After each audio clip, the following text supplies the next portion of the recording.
Happy Friday. Welcome in. This is Three Man Front on Jocks. Pat Landrum, Molly Conrad will be back with us on Monday. Hope everyone's having a wonderful start to your weekend. It was a rough afternoon here in central Alabama. My goodness gracious. We had a mini tornado touchdown in Trussville.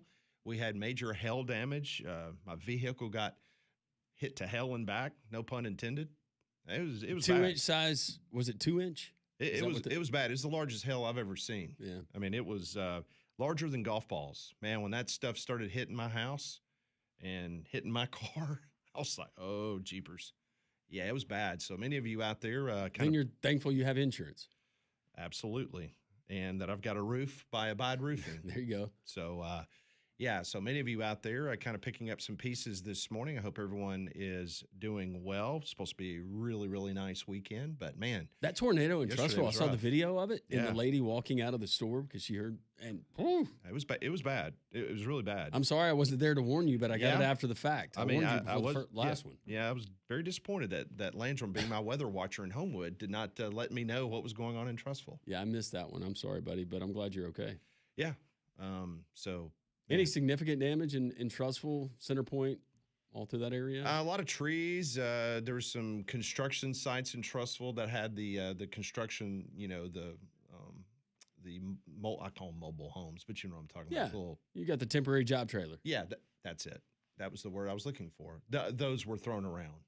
I bet. A good bit. So, it was Highway 11 in that part of the world for me was bad. It was really bad yesterday. I had one of our clients that sent me and it was, I think it was it the Moody area that also got hit maybe pretty hard? Well, it kind of skipped, obviously, North Jefferson County where it like came across like Center Point and then, Trussville, and I think it headed that way over towards Moody and things of that area. So it was definitely bad. So hopefully everybody made it through the afternoon storms. Unfortunately, we've hit that time of the year where so many of us will be dodging and doing that over the next couple months. Yeah, we kind of get used to it. And you really got to have your head on a swivel here in the state of Alabama. We've had Christmases, Thanksgivings where it's gotten warm and we've had to take cover, but hopefully everybody's okay. And there's nothing that can't, human life can't be replaced, but things can. So. Yes. Hope you're doing well. Very much so. Well, let's start a Friday morning and talking about Charles Bediako, shall we? The NCAA has filed a motion opposing Charles Bediako's receiving an interim injunction from the Alabama Supreme Court. That is no big surprise there. Still no word on if and when, the Alabama Supreme Court may or may not hear the Charles Bediako appeal. We will talk to Mike Rodak at 11 o'clock. He's the one that broke the story this morning about the NCAA filing the paperwork there in Montgomery at the Supreme Court. So we'll find out a little bit more about Bediako. I want to know this. Is Charles Bediako traveling with the team? That's a great question. He's on the practice squad, right? Still practicing? So did he make the trip to Rocky Top? Is he up there and awaiting? I mean, what if the Alabama Supreme Court, like, seriously? Yeah, he's got the tearaway warm-up on. Yeah. He's ready to go. That he's ready to go. I was hoping he would come out there in a three-piece suit. Kind of like a coaching look. Maybe some glasses, maybe some readers. He's got his laminate copy of the game plan. Yeah. The scout. No, that'd be interesting. Yeah. So we'll find out from Mike Rodak next hour exactly what the situation is with Charles Bediako. Also, at the bottom of this hour, we will have our conversation with Wimp Sanderson. You remember the last time we saw this Alabama-Tennessee matchup, we had split screen going. We had the guy that was climbing the skyscraper, and we had Charles Bediako's debut at Alabama. Wasn't that right? When he debuted at Alabama, they played Tennessee in Coleman Coliseum, and you had you had the climber on the other channel. That was climbing up. Is it Taipei 101? Sure, whatever the skyscraper is over there. A little bit more impressive than Bediako's performance, but he actually didn't do bad against Tennessee. Yeah. What if they go up there to Rocky Top and beat him without him? I think they got a great shot to do it. Yeah. Well, listen, shooting the ball like they are. Yeah. If they shoot the way they did the other night against Mississippi State, it's not a lot of teams are going to be able to beat you. Do we have an early line on that one? No. My guess would be 5.5, 10. The only line I've seen so far, and we brought it up yesterday, it's actually inflated a little bit. Florida is now a 9.5 point favorite over Arkansas. Jeepers. That is the only early line that has been posted from a Southeastern Conference basketball game. I still like Arkansas plus the 9.5. I do too. Is that a stinky fish? I don't know. Also, the Gators are currently a 20-1 favorite to repeat as the national champion. That's really good odds. I mean, like if you're Brian Edwards and you're a Gators fan, I mean that's a good number. Florida's continuing to look like the Florida that we expected. Hit a little bit of a rough patch, but now the outside shooting is improving. They got the size. Mm-hmm. You know, they got the dudes. So, yeah, it looks like it's Florida and Alabama right now. If I was going to grade the SEC, it'd be Florida and then it'd be Alabama. Yeah, I agree. I think those two teams are playing, as of today, the best of any one of the 16. Last night in college basketball, right over the hill in Samford had to come from behind. I mean, they were tied for a good portion of the game against VMI. VMI is only a 6-win team. I saw where Samford was like a 13, 14-point favorite. Well, Samford beat them by 20 points the first time they played on the road. Yep. But the Bulldogs, they really stretched it out towards the back end of the game. They won 80-61. Don't look now, but the Samford Bulldogs, they've won 7 of their last 8. There's one game left. The SoCon is wrapping up their regular season Saturday. It's tomorrow afternoon. Me and my wife, we got a date, 5 o'clock. Okay. They got UNC Greensboro. Let's do it. Let's pay them back. Yep. So that's going to be going on Saturday. Samford 17-3, 10-7 in the SoCon. So if the tournament started today, they'd be a 4 seed in the SoCon tournament, which that's good. They play that in South Carolina, North Carolina. Is it Greenville? They played in Greenville. Or is it Asheville? I thought it was Greenville. I'll check. Yeah. Since I asked the question. But big win for Samford last night as they continue to play good basketball when it matters. Jacksonville State, they were a winner last night over the Blue Hens of Delaware, 80-70. Gamecocks now 500 on the season, 14-14, 9-8 in Conference USA. They're in 5th place. They have 3 games remaining in CUSA. And the CUSA tournament's in Molly's hometown. It's in Huntsville. They don't call it the Von Braun Civic Center anymore, right? They're not having like another name. That's what I still call it. I have no idea. I think it's like got another official name. I went to the Von Braun one time. It was for something for my dad. I've never not called it the Von Braun, so. Yeah. I think it is called something else. I think it is too. But we'll always know it as Von Braun. That's right. That's exactly right. But tonight you got some good basketball Friday night. If you have finally turned on the March Madness button for basketball, tonight at 6 o'clock, you got Louisiana Monroe taking on Troy. Troy's an 18.5-point favorite over ULM. Trojans are 11-6 in the Sun Belt. At 7:30, you've got Southern Miss. They're visiting South Alabama. The Jags are a 5.5-point favorite. The Jags are also 11-6 on the season. So how about that? Them and Troy, both a very good record in Sun Belt play, and both will be in action tonight. So if you're looking for some basketball to engage in this evening, there's 2 good ones for you.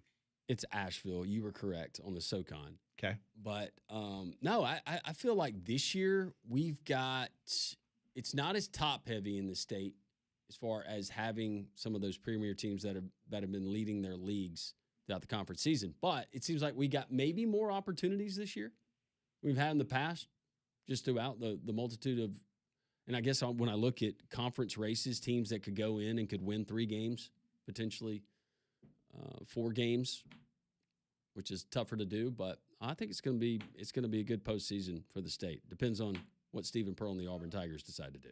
Yeah, there's no doubt about that. The Conference USA tournament is played in Probst Arena in the Von Braun Civic Center.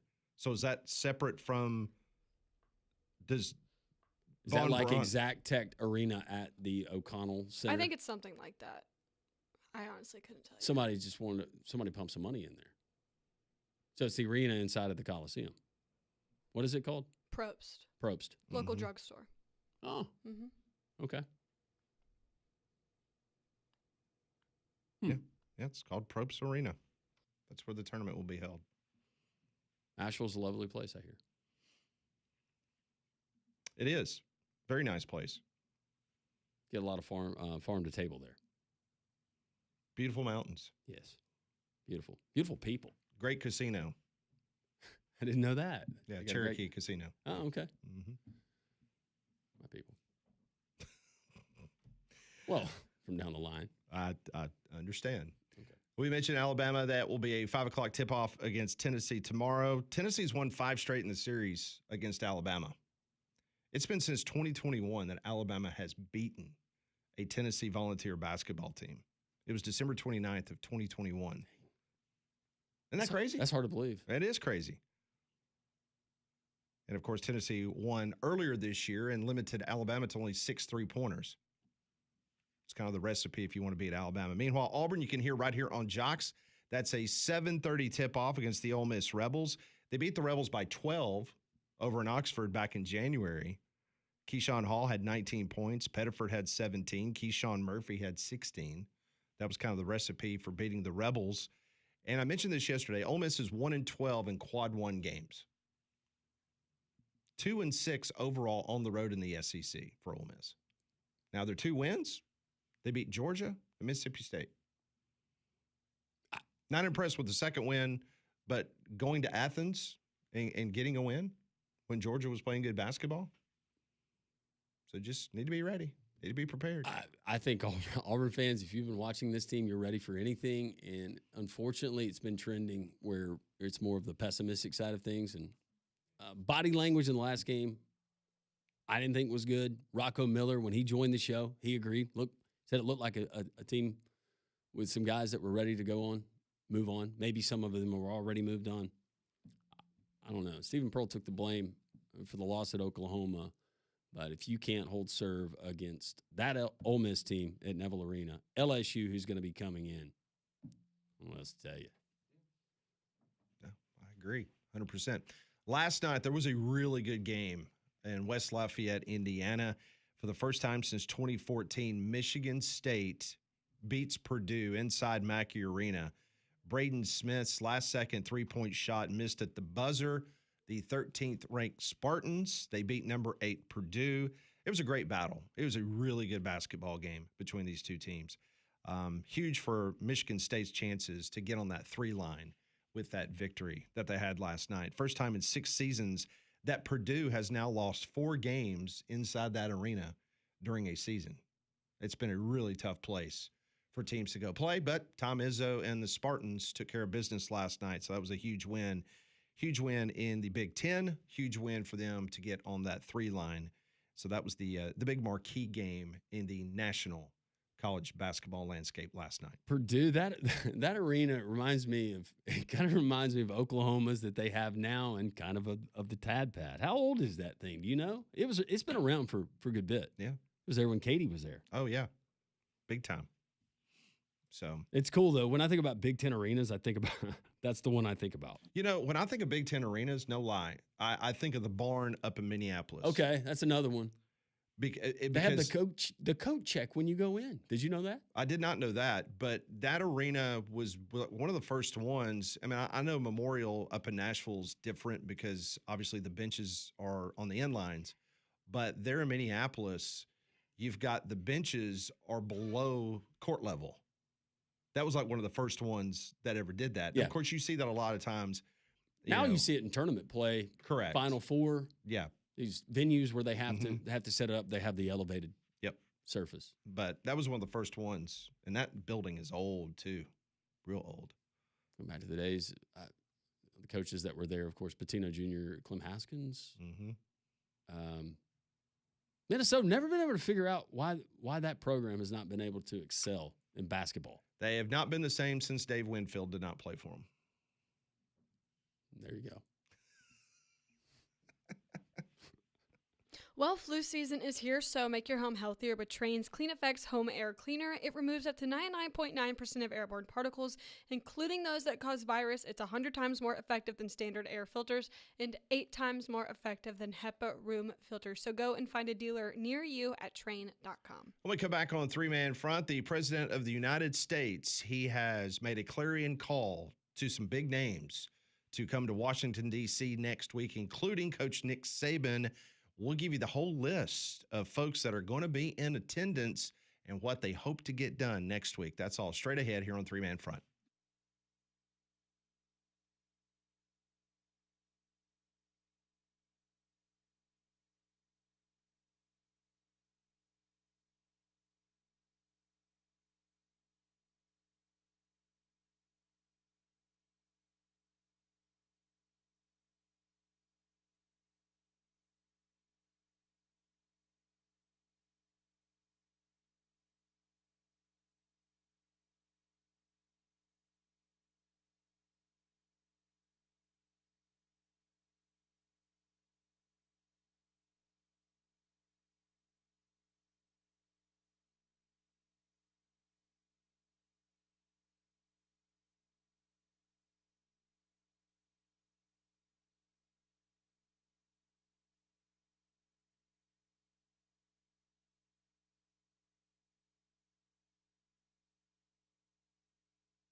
It is 10:19 on this Friday. Coach Wimp Sanderson will join the program coming up at the bottom of the hour. Pat, Purdue's Mackey Arena. It's known as one of college basketball's loudest arenas. It's got sound levels peaking at 124.3 decibels due to its domed aluminum roof. It's interesting because, Illinois, they play on one of the largest concrete roofs in North America. Don't know if you knew that. No. Yes, concrete. Completely concrete. Seems like that would work. Well, there's one thing that all concrete has in common. It will all crack eventually. It was interesting because growing up in Southeast Missouri, before I moved here, one of our television affiliates was in Southern Illinois. And the Illinois State High School Basketball Championships was always played in Champaign-Urbana. And for a very long time, and I know Molly won't remember this because I can't even remember the last time it was. Okay, so the I guess the cutout of your backboard that you have at your house. Now, I'm talking about the old backboards. Like now, I have a backboard. My kids played on just a regular square backboard that you would have when you go play in a gym. You talking about the one that went like that? Yes. Yeah. Yes. Which most people I know what you're talking about. Most people have in their driveway. Mm-hmm. Illinois, for the longest time, that was their backboards. Illinois basketball had those backboards. How did we not have standardized backboards? I have no idea, but that's because it was always weird. Even, of course, when the high school teams went and played their state championships, they were used to those type of backboards. But yeah, the Illinois for a very long time, that was the. I remember junior high, we went and played middle school. We were in middle school. Played another middle school. I hope that they got a new school by now and a new gym. But the gym was that old rubbery type surface. And you had a 3-point line there at the top. Mm-hmm. But then it just evaporated when you got to the side, and got really, really thin. Well, let me ask you a question. Do you think that the because I played on basketball courts when I was that age as well, where they weren't wide enough. It was not wide enough. And I guess that's why they just had it at the top of the key. Yeah. The 3-point line. I shot a shot from the corner. Now, it was not deemed a 3. That was just a 2. Right. And I made the shot, but then I realized I was actually standing out of bounds. Out of bounds. But the ref didn't see it. And they didn't call it? Oh, the rabbit holes we go down here on this program. I know. Mackey Arena, who knew? It's good stuff. So I mentioned the President of the United States. News started coming out last night that he is convening next Friday a presidential roundtable of more than 36 dignitaries, sports celebrities. They're going to explore solutions for the industry's ills regarding college sports. I hope they got some time. Well, it's unclear if all invitees will attend the White House roundtable on March the 6th. The list is loaded with headliners. Let's start with Nick Saban, Urban Meyer, NBA Commissioner Adam Silver, and Tiger Woods. That's at your top of your list, okay? Let's go to the B team, shall we? Still an important list. Greg Sankey from the Southeastern Conference, Tony Petitti from the Big Ten, Brett Yormark from the Big 12, Jim Phillips from the ACC. The list continues. ESPN analyst Tim Tebow. I feel like we're getting starting times for the region's charity. Golf star Bryson DeChambeau. Former Heisman Trophy winner Charlie Ward, which I've stated on this program. Oh, that's the infamous interview. You said it was the worst one ever. Yeah. Charlie Ward and Don. That says something. And Don Larson were the 2 worst interviews in the history of the Paul Feinbaum show. Horrible. And Charlie Ward was in studio. Oh, no. And 2 minutes into the interview, Paul goes to a commercial break and comes into the other room and he says, "How am I supposed to get through an hour with this guy?" I said, "I don't know. That's why you get paid the big bucks. Make it happen." The list continues. Former college football coach Mac Brown, former Secretary of State and Birmingham native Condoleezza Rice. All right. Notre Dame Athletics Director Pete Bediako, because we cannot leave Notre Dame out of it, right? No. I mean, they got to be there. It's Notre Dame. And just let's make sure that we got it all covered, we've got the former Notre Dame AD, Jack Swarbrick. He's going to be there. Okay. Oh, this is when it's going to get really good. Texas Tech booster Cody Campbell will be there. Guns up. And if you saw the news yesterday, the Southeastern Conference and the Big Ten, they paid a research firm to produce a 9-page paper telling the world that Cody Campbell is crazy and that his idea to try to save college sports is so far out in left field that you should not even remotely think about anything that Cody Campbell says. I thought that Greg Sankey, though, when Cody Campbell originally came out with that in response to that, I thought Greg Sankey was really eloquent. He wasn't harsh in his criticism. And paraphrasing, he said, "Unfortunately, I think that this is common, the belief amongst many people, not just Cody Campbell, about this is the easy fix for college athletics. Hence, study. Here it is. They lay it out for you, 9 pages worth of why it doesn't work." Well, according to the 9-page paper that the Big Ten and the SEC paid for, and they handed out to the people on Capitol Hill yesterday, it's because one of Cody's big ideas is he wants to bring all of the media rights under one umbrella. I'm going to pool all the rights. Correct. So in other words, all the money that the Big Ten and the SEC is getting from either Fox or ESPN, he wants all that to be dissolved. He thinks that the Big 12, the ACC, Conference USA, Sun Belt, American Conference, that all of those media rights should be negotiated together where everybody gets the same amount of money. That ain't happening. You know, and I don't want to be short-sighted with this. And Cody Campbell, I do think he's got a lot of good intentions. He loves college sports. He doesn't have to worry about money. He can help. He can do things. But that goes back to the original college football turning into socialism. Just don't see how it works. Also, Tennessee Chancellor Dondi Plowman will also be there. So you can tell there's a heavy college football. I'm not really sure what Tiger Woods is going to add to the world of college football. Dondi Plowman. She's the president of the University of Tennessee. Okay. I'm just saying, of all of the people walking into the White House, she might be the one that they were like, all right, who is this? No offense to Tiger Woods. I think Tiger's more, hey, let's go play a foursome. Tiger wants you to stay in Washington, D.C. this weekend. I'll take you up to one of my golf courses and let's go play. Yeah. I'm not sure. But Tiger's got a kid that's about to play college golf, right? That is correct, at Florida State. So he's invested.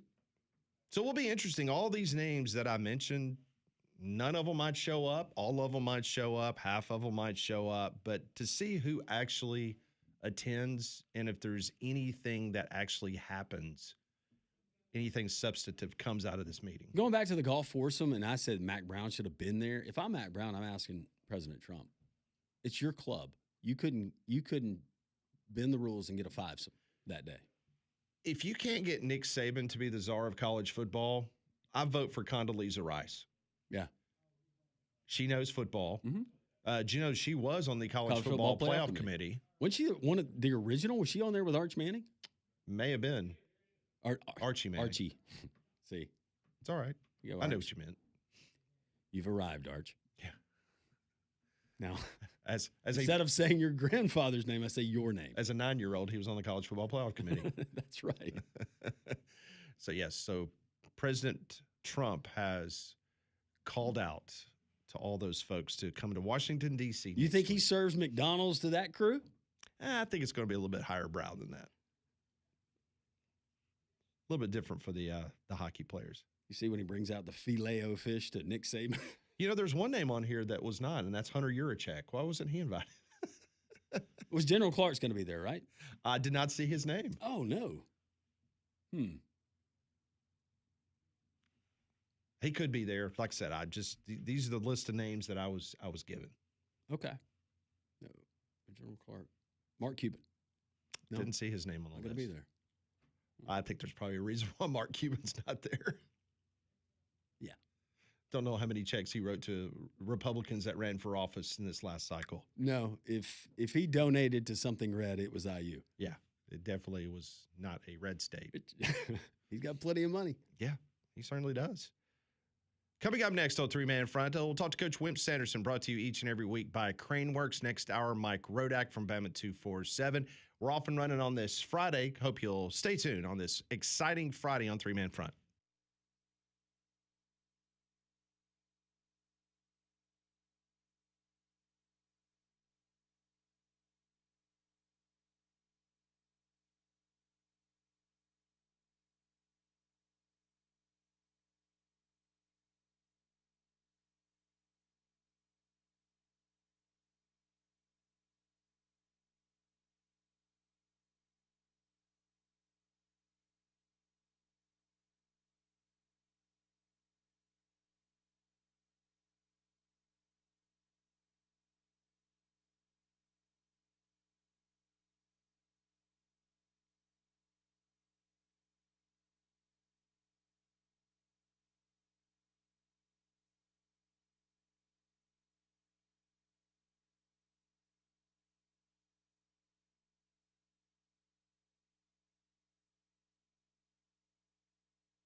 It's 10:32. It's always a pleasure to talk to Coach Wimp Sanderson, brought to you each and every Friday by our friends David Upton over at Craneworks. Lift it, load it, grade it, grind it, move it, haul it, rig it, dig it, Craneworks, Rentalworks, yeah, the big dog's got it. Wimp Sanderson on Three Man Front is brought to you by Craneworks. Lift it, buy it, rent it. The big dog's got it.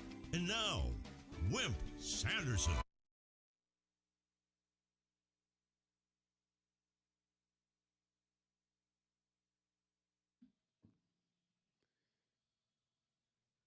And Coach Wimp Sanderson joins us, courtesy of Craneworks on the Higginbotham Hotline. Happy Friday, Coach. How are you?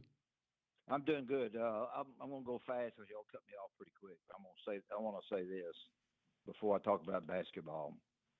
Here's who needs to be at the committee meeting. I voted for President Trump, and I think he's very good because he works.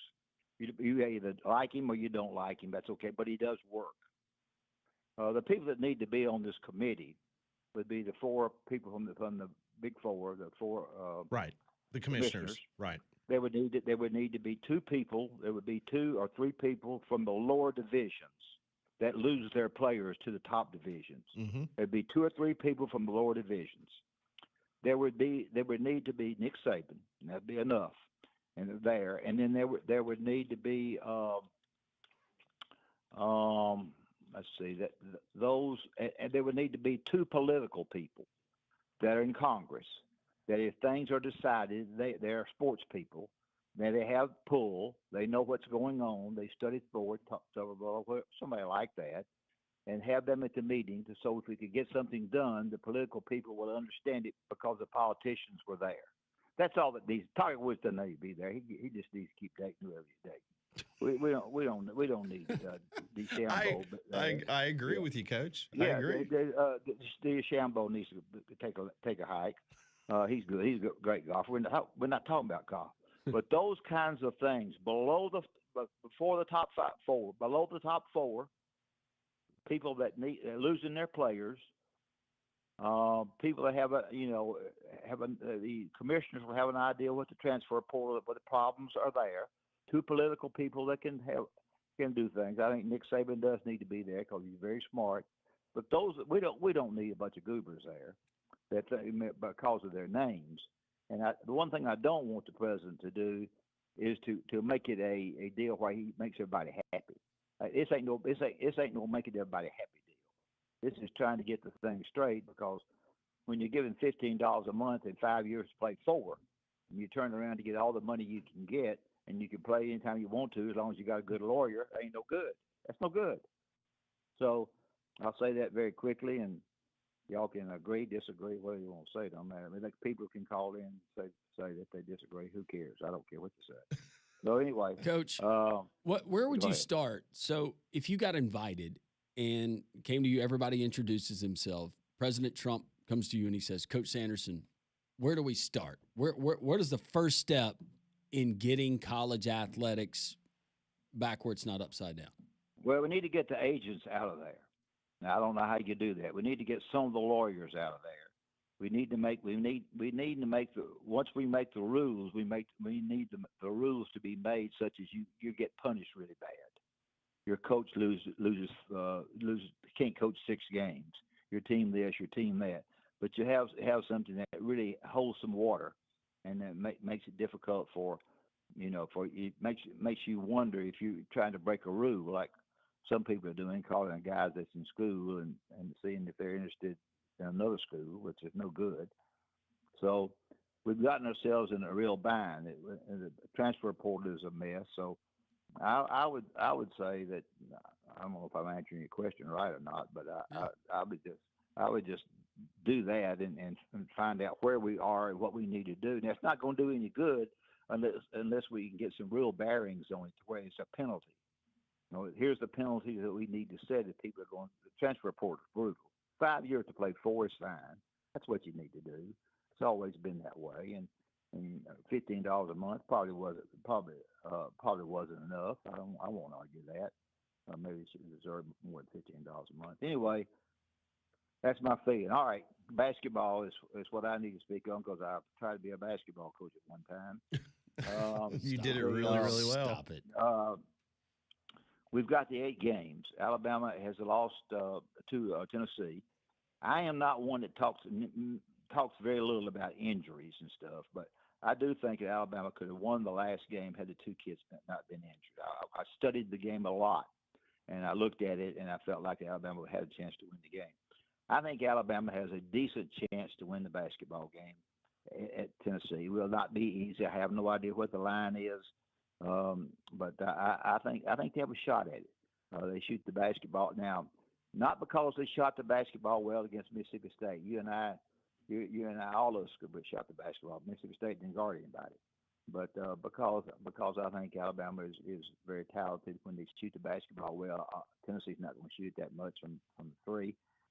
And inside game for Tennessee will be better than the Alabama game, but would it be enough better to beat out? I don't know. Alabama may get beat. I don't know, but I won't argue that. But I think Coach, Alabama has a shot. Let me ask you this about this matchup, because it is odd when you start looking at this game and this series. Tennessee's beaten Alabama 5 in a row. Did you ever have a bugaboo, a bugbear, I should say, a team that kind of had your number there for a few games? I'm not really sure you lost 5 in a row to somebody, but no, I didn't do that. It's kind of odd to see a Nate Oates team lose 5 in a row to Tennessee. Yeah, I had one time. I think I lost 3 in a row to Kentucky one time, but you lost the referees. Yeah. Well, whatever. I had some. Always worry about every cotton picking game. When I get on this radio show, I don't worry about any of them. So I wouldn't have said that had I been coaching. Had I been coaching the game Saturday at 5 o'clock at Alabama, I'd be a nervous wreck. But I think Alabama has a decent chance. The Arkansas-Florida game, Arkansas keeps being pretty darn good. Here's Florida's situation. They're going to win the round robin, I think. They're 2 games up. There's 3 games left. They did have a big win at Texas. That was a big win for them.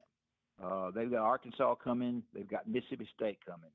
I think that'll be 2 wins. The Arkansas game will be hard for Florida. I got it. That Mississippi State game will be a winning, and then they have to go to Kentucky. So if they win one of those 2 at home and get beat the other 2, they just about still win it by 1 game. So the Arkansas-Florida game is a darn big game. Alabama and Tennessee, I've already mentioned. A&M has fallen off a little bit. Bucky's a friend of mine. I've tried to really keep up with him. He plays Texas, and Texas is decent. Now, how many teams going to be in the NCAA tournament? And the numbers 9, 10, and 11. You've got 7 basketball teams, fans, that have losing records out of the 16 teams in the SEC. 7, they have losing records. You've got 3 games left to play. Some of them will get a little bit better than that, but most of them will be about the same. I would guess, if I had to just guess, and you can correct me next time, I'd say 10 has a shot to get in. Maybe 11, but I'd say probably 10. So that would be the factor there. The league, getting ready for the SEC tournament for me was huge. I did everything different than everybody else. We practiced. Everybody else practiced 3 hours. We practiced 45 minutes. We tried to get our guys ready to play, and we tried to keep their legs under them. We wanted them to be live-legged, and so that's how we did things. So I thought that was good, and so it's going to be important. Naturally, if you win the SEC tournament, you get the automatic bid. Of the 7 teams that I haven't named them, but the 7 teams with losing records will not win the SEC tournament. So there'll be a surprise there. Whoever has a decent draw and plays somebody maybe that's got somebody hurt or something. So SEC tournament basketball, y'all, is a tournament game. It's always been a tournament game. You're playing in a tournament when you play 18 games. It's almost like a tournament when you're playing 18 games over a season. So I think it should be, the SEC tournament should be interesting, and the NCAA should be 8, 9, 10, or 11 teams. And I would think if Florida continues to do good, they'll be better than a 3. Some people have them as a 3 right now. Joel and Artie know more about it than I do. I'd say a 2 at least. And anything else you want to talk about? Coach, I wanted to ask you. I'm not asking should they be in. I'm asking what you see. This Auburn basketball team against Mississippi State, we see them fall on the road, get behind, come back, can't hold a lead. We saw what happened the other night. You knew what you had to do. They couldn't do it. They couldn't stop Oklahoma from shooting a 3. They look disinterested to me, but you're a lot smarter than I am. Well, what do they look like to you? It looks like a team that's ready to move on. I'm not smarter than you are because you were around Sonny more than I was. But they need to do a better job of defending the 3. I said that on this show before. I mean, you've got to get up in their crap, and you got to make dribblers out of them. And then when you make dribblers out of them, you got to stop the dribbler. So you got to get in their stuff. You can't let them. Mississippi State didn't get in Alabama stuff. You got to get it. We always talk about shooting the 3. We never talk about defending the 3. Yeah. And you've got to defend the 3. And then when you defend the 3, you've got to give them 1 3 and out. You don't need to give them 2 and 3 shots. Now, Auburn, as I said on this show, when they played Alabama, I thought they had a better chance to beat Alabama if they stayed inside a little bit more. But they're anxious to go. They're anxious to go outside and shoot the 3. But they got good players, good team. But unless you got to be hard nosed and you got to be ready to play. And the SEC tournament, folks, has got to mean something to you. When I was coaching basketball, the SEC tournament the SEC champion, whether you like it or whether you don't like it, was the team that won the tournament. you're going to say to me when I hang up, well, it should have been the round robin, but it wasn't. The one that got the watch, the ring, was the team that won the SEC tournament. Right or wrong, that's the way it was. And so we did everything we possibly could to get our basketball team ready to play because we felt like it would make us even a little bit better in the NCAA tournament. So to answer your question, I've gotten off of it a little bit. They've got to defend the three, and if you defend the three, you play a little bit harder. You play a little bit harder, you play a little bit better together, and you've got to defend the dribbler. The dribbler gets by you, and I go over here to help you because you're getting beat, and you throw the basketball over to my guy, and my guy shoots a three. Crap, it's the guy's fault to let the dribbler get by him. You got to move your feet and play as hard. And when you play defense, you've got a little bit more of a mad on, I think, than when you play offense. Now, I think Alabama's terrific offensively, so I won't argue that. But I think you've got a little bit of a mad on. We're going to guard them. I'm telling you right now, Florida a couple of times against two, Alabama included, they had a mad on. They guarded the crap out of them, and that's certainly to their credit. You got to be good, but also you've got to work hard and defend. So to answer your question, you got to defend the three better, and you got to rebound better.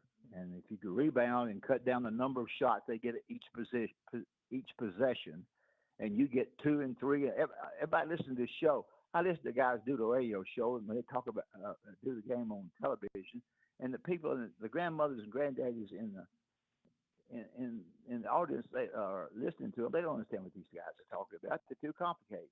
If you can get more shots on the offensive end of the court, it's as simple as pie. More and more shots than your opponent, and if you can end up keeping your team that you're playing, just getting 1 or 2 shots per possession, you're going to win the cotton picking game. And so the rebounding, which is not talked about much, is key. And if you can quit turning it over and keep the basketball as much as you possibly can, you got those are things that make you win. So shoot more, score more. That's how we beat the Canadians in hockey. How much of the hockey did you watch? I didn't watch any, but I was sure proud of what they did to them. For them, and it was terrific. I thought the hockey team was terrific, and for people not to stand up for the hockey team, they need to take a long walk on a short bridge. Oh, that's one of my favorite things. Yeah. So anyway, Craneworks brings me to you every week, and Craneworks is the best. David and them are terrific. They do everything they possibly can to build it up or tear it down, however you want it. And besides that, Craneworks is going to do everything they possibly can to give you any kind of equipment that you need. But guess what? They're going to bring an operator with the Craneworks stuff. And so when they bring the operator, because as I've already told you, I say it every time, I don't know much about operating things.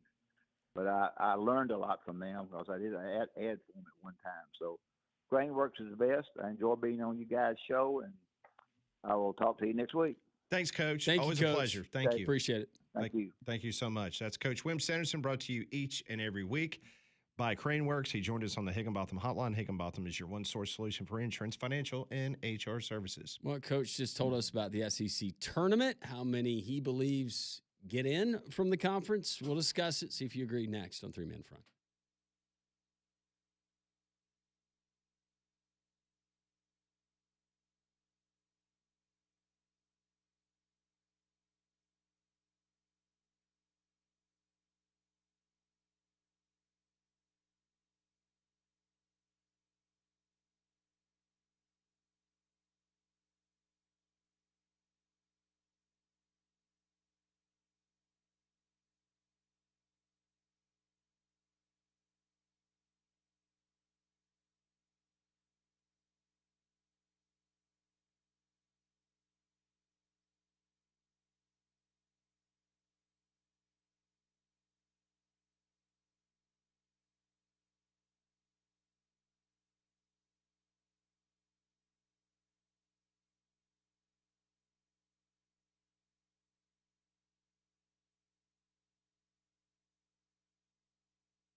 Visit with Coach Wimp Sanderson, presented by Craneworks. Mike Rodak, we'll talk Alabama with other things coming up. Yeah, interesting that Coach the SEC will get and what the conference, no doubt about it, a fair to good chance to knock off. What he brought up about the injuries, it kind of totally escaped me from that 3-point shooting for Alabama. Think about that in comparison to Mississippi State the other night. Yeah. Mm-hmm. Almost. So, yeah. Can Alabama continue? Because they go in, that will be, they've already made a statement. I think they're playing their best basketball. But you go there and you knock them off and shoot the way that you've been shooting, then Katie barred the door. Look out. That would be huge for their seeding purposes. You heard us begin the show talk about these heavy storms that came through Birmingham last night. And I want to remind everybody about Abide Roofing, because when it comes to protecting your home or business, you need a roofing team that truly abides by quality, and that's Abide Roofing. And I just want to let everybody know I've been in contact with Travis Lloyd at Abide Roofing this morning, because for all of you that had that damage yesterday in central Alabama, they're doing free inspections as we speak. You just need to call Abide Roofing, and they're going to send a crew out. And there's no obligation. They just want to be able to get on the roof, and if you have damage, they can assess it, and they can give you an honest assessment of what you need to do to move forward. So here's the phone number to Abide Roofing. It's 205-577-7338. That's 205-577-7338. I had a lot of damage at my house and on my vehicle yesterday. And if you experienced what I went through yesterday, you need to call Travis Lloyd at Abide Roofing. That number again, 205-577-7338. They're around Birmingham right now doing a lot of estimates. They want to get on your roof. They're going to give you it's no obligation. I mean, just call them and let them come to your house and give you an assessment of what's going on your roof. I promise you, you're not going to regret that. You need to take care of the largest investment you're ever going to make. So you need to take care of that today. That's Abide Roofing, 205-577-7338. Yeah, we're actually getting pictures there on the Jocks text line, 205-834-9450. Some of you sending in pictures of the damage and the size of the hail that happened in your area. This one rolls in as we get started. Will, thank you for sending that. This was in Moody near the White's Chapel Parkway. That looks like the hail size that you had, Pat, there at your house. Yeah, here's what it looked like in my hand yesterday. Golf ball size.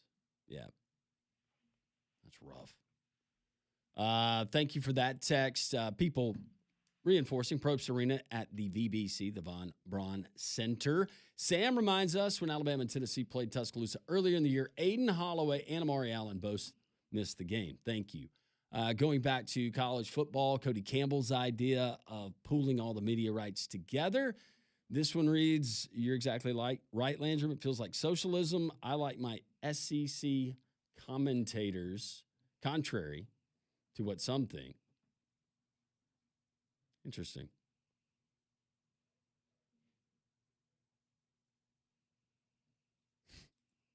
Is he saying having different commentators like Joel Klatt calling SEC games on a weekly basis? I didn't read some of the other parts of it. Arkansas plus 9.5 apparently as they take on Florida this weekend. That's according to DraftKings.